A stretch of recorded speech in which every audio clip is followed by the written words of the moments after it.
Welcome back to my channel. My name is Grace. You already know me. Let's talk. On this channel, we talk about everything marriage and relationship and ways to grow and improve a Christian marriage. Okay, so today's topic is going to be the role of timing in conflict resolution. So if you have watched my previous video where I talk about the 5 rule of conflict resolution, that will give you more understanding of what today's topic is going to be all about.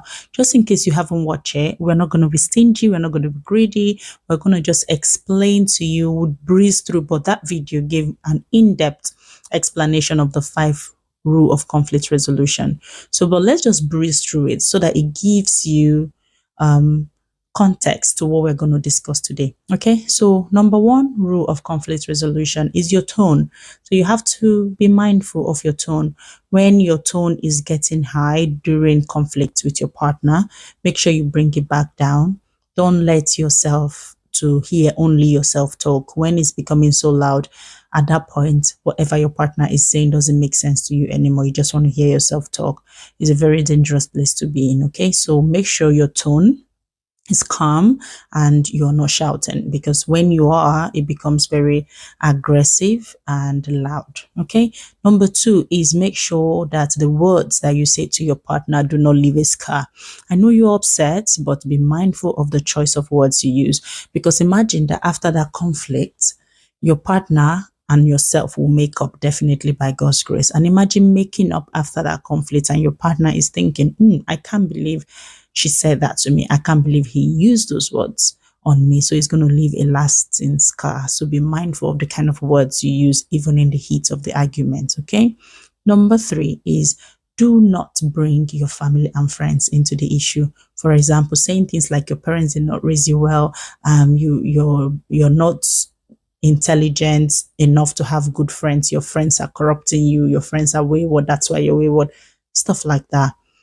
Insulting and bringing your family and friends into the issue, it's a no-no. So please do not do that.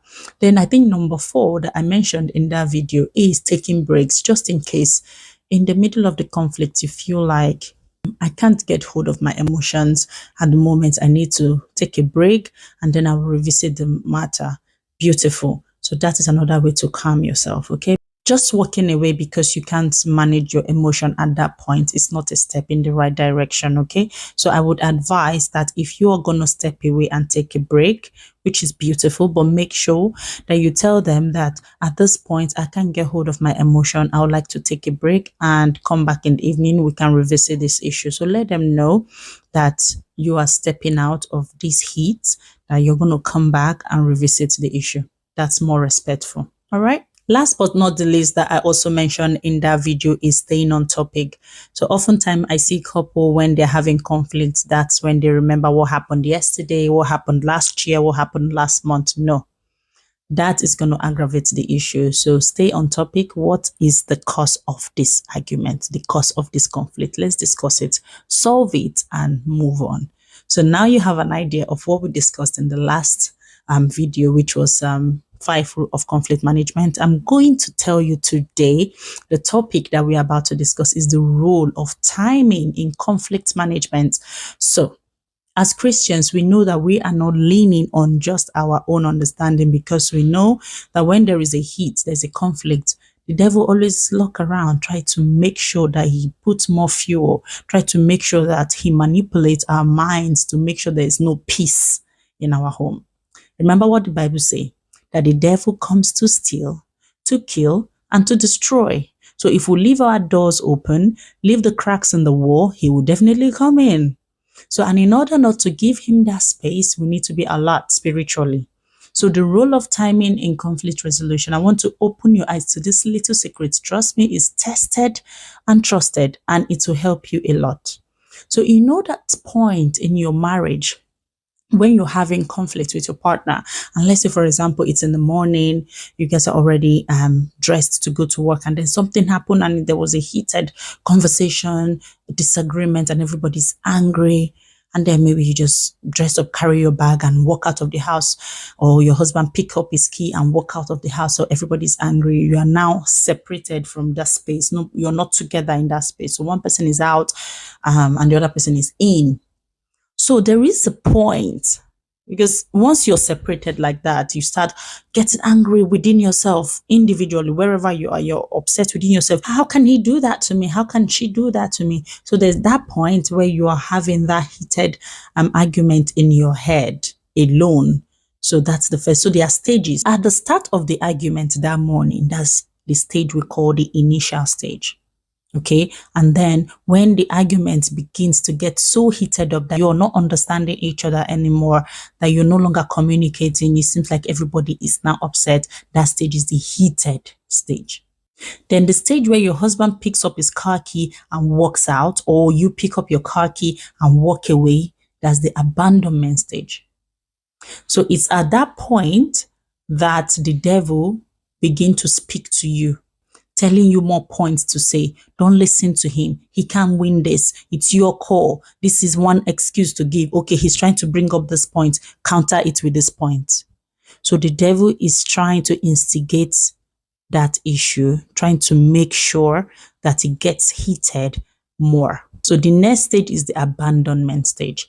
That stage where your husband picks up his car key and walks away, or you pick up your car key and walk away, or you just walk away, where the two of you are no longer ready to, listen to each other talk anymore. So it's called the abandonment stage. Okay, that abandonment stage, the initial part of that abandonment stage, the devil is still talking to you and telling you, what the hell? How can he say that to you? How can she say that to you? Who does she think she is? Who does he think he is? The devil is still working overtime. So there is a point that is called reflection stage, where the devil has finished talking to you and you have reacted to all of that. Remember, you're not together anymore. You've abandoned each other and you're alone now. And the devil has started telling you all the things he wants to tell you, right? During that stage, when you're now a bit calm and your mind is a bit relaxed, that's where I'm coming to. So the Holy Spirit creeps in just like a dove, very silent, very gentle. And that is where he speaks to you. There is a point in that stage where your mind is telling you to call your wife, to call your husband. Don't ignore that stage. That's the essence of this video. The timing, the role of timing in your conflict resolution. You know that stage where your mind is telling you, call your spouse.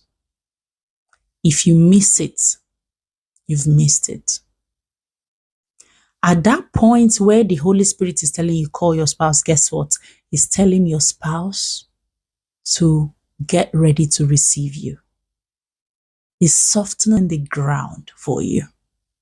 So as soon as the Holy Spirit whispers to you, call your spouse, pick up your phone and call your spouse, because he has softened the ground to receive the call. But that is where we miss it. The devil comes in after that message has been given to you and tells you, no, don't call, and fill you with pride and tell you, why will you be the one calling after everything they've done to you? Why will you be the one calling? Don't call. Hold your shoulder high. If you miss it, you've missed the chance to resolve that conflict that day. So this timing, I'm not putting it in your hands. The timing is done by the Holy Spirit, the God of peace. But recognizing it and acting upon it is your responsibility. I'm sure you can relate to what I've just said. At that point in your conflict where the Holy Spirit is telling you, call your spouse. You can even be in the same house. Maybe you're in the living room and your partner is in the bedroom and the Holy Spirit is telling you, go and speak to them. Get up and go and speak to them. Why? He has softened the ground for you. If you miss it, you have missed reconciling that conflict that day. And the devil will make sure that it lingers for days. And recurrent conflict like this that is not properly managed can affect the quality of your relationship. So this is what I am here to say. I hope that this resonates with you so that when next you see this opportunity, you grab it and not let the devil win and resolve that conflict. Conflict is okay in your marriage, but letting it linger and not managing it properly, that is where there is a problem. And guess what? We are not doing this alone. The Holy Spirit is the one doing it for us. But as Christians, we need to open our ears to be able to hear and act when the ground has been softened for us. All right? Hope this helps. God bless you.